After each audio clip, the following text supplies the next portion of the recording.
Hello everyone. पूरे दुनिया pandemic से जूझ रहा है, लेकिन कई देशों को ऐसे बुरे दौर में भी युद्ध की प्रबल इच्छा है। आर्मेनिया अजरबैजान का कॉन्फ्लिक्ट कोई नया नहीं है। अभी लेटेस्ट क्लैश कहीं फुल स्केल वॉर में ना कन्वर्ट हो जाए, इसका भी खतरा बना हुआ है। सारा झगड़ा है एक जगह को लेके, जिसका नाम है नैगोर्नो काराबाख। पहला सवाल, आखिर दोनों देश क्यों लड़ रहे हैं? दूसरा सवाल, अचानक वॉर स्टार्ट होने का क्या है कारण? तीसरा सवाल, आखिर क्या है इस रीजन का इंपॉर्टेंस? चौथा सवाल, टर्की क्यों आग में घी डाल रहा है? पांचवा सवाल, रशिया क्या वॉर में शामिल होगा? और आखिरी में भारत को क्या करना चाहिए? सारे सवालों के उत्तर आपको इस वीडियो में मिलेगा। उसके लिए आप वीडियो को अंत तक देखें।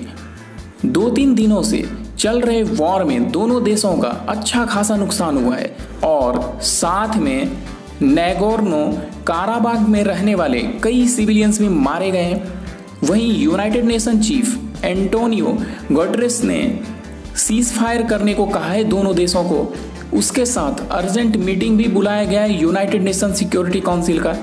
देखते हैं यूएन कुछ करता है या फिर हर बार की तरह पॉलिटिकल अखाड़ा बन के रह जाता है। जंगल और पहाड़ी से घिरा हुआ यह इलाका है जहां करीब 1.5 लाख लोग रहते हैं। चलिए आपको लेके चलते हैं पास्ट की ओर और जानते हैं आर्मेनिया अजरबैजान का इतिहास। नैगोर्नो काराबाख का डेमोग्राफिक आप पहले जान लो। यहाँ मोस्टली क्रिश्चियन लोग रहते हैं और आर्मेनिया भी क्रिश्चियन मेजोरिटी कंट्री है। वहीं अजरबैजान शिया मुस्लिम मेजोरिटी कंट्री है। सोवियत यूनियन बनने से पहले यह रीजन एक महत्वपूर्ण स्थान रखता था। यह एक मीटिंग पॉइंट था ऑटोमन, रशियन और पर्शियन एम्पायर का। 1921 में जब आर्मेनिया और अजरबैजान सोवियत यूनियन का पार्ट बना तो रसिया ने इस रीजन को अजरबैजान को दे दिया, लेकिन रीजन को खुद का ऑटोनॉमी भी दिया। 1980s में जब सोवियत यूनियन कमजोर होते जा रहा था और टूटने के कगार पे था, तो उस समय कई सेपरेटिस्ट ग्रुप खड़ा हो गया कॉन्फ्लिक्ट वाले रीजन में। उसके बाद वहां के नेशनल असेंबली ने इस रीजन का ऑटोनॉमी खत्म करके आर्मेनिया में डिसॉल्व होने का वोट कर दिया। तो स्वाभाविक था अजरबैजान के भड़कने का। उसके बाद से ही दोनों देशों में मिलिट्री कॉन्फ्लिक्ट और ज्यादा बढ़ गया। जब सोवियत यूनियन कोलैप्स हुआ 1991 में और फिर आर्मेनिया और अजरबैजान को इंडिपेंडेंस मिला, तो फिर नैगोर्नो काराबाख एरिया दोनों देशों के बीच युद्ध का फ्लैश पॉइंट बन गया और करीब 3 साल तक दोनों देशों में लंबा युद्ध चला, जिसमें हजारों लोग मारे गए। 1994 में दोनों देश ने सीज फायर करने का ऐलान किया, लेकिन बॉर्डर अभी भी डिफाइन नहीं है। 1994 तक आर्मेनिया ने इस रीजन पे कंट्रोल कर लिया था और पूरे एरिया को आर्मेनिया ने अपने सेपरेटिस्ट ग्रुप के हवाले कर दिया और उन लोगों ने नागोर्नो काराबाख के आज़ादी का घोषणा कर दिया। लेकिन इंटरेस्टिंग बात यह है कि इंटरनेशनल कम्युनिटी अभी भी इस एरिया को अजरबैजान का पार्ट मानता है।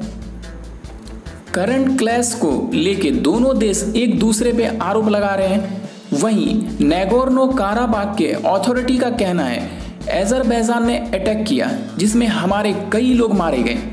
इस रीजन का स्ट्रेटेजिक इंपॉर्टेंस बहुत है, खास करके अजरबैजान के लिए, क्योंकि अजरबैजान का कई गैस और ऑयल पाइपलाइन इस रीजन के पास से होकर गुजरता है, जिससे ऑयल और गैस सप्लाई होता है टर्की और यूरोप तक।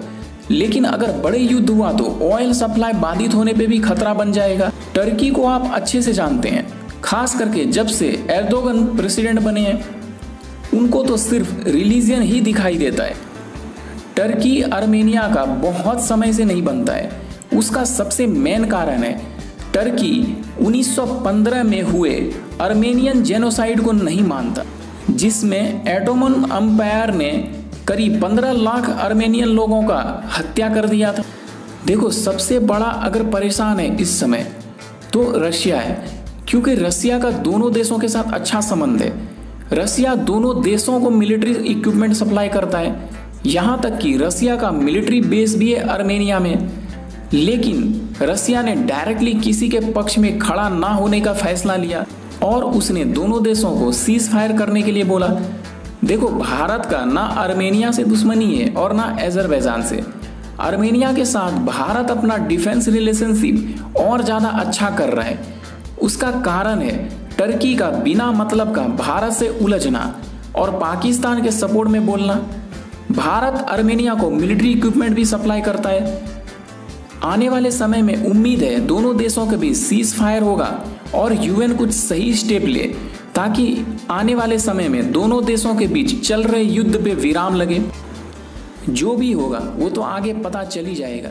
मिलते हैं अगले वीडियो में।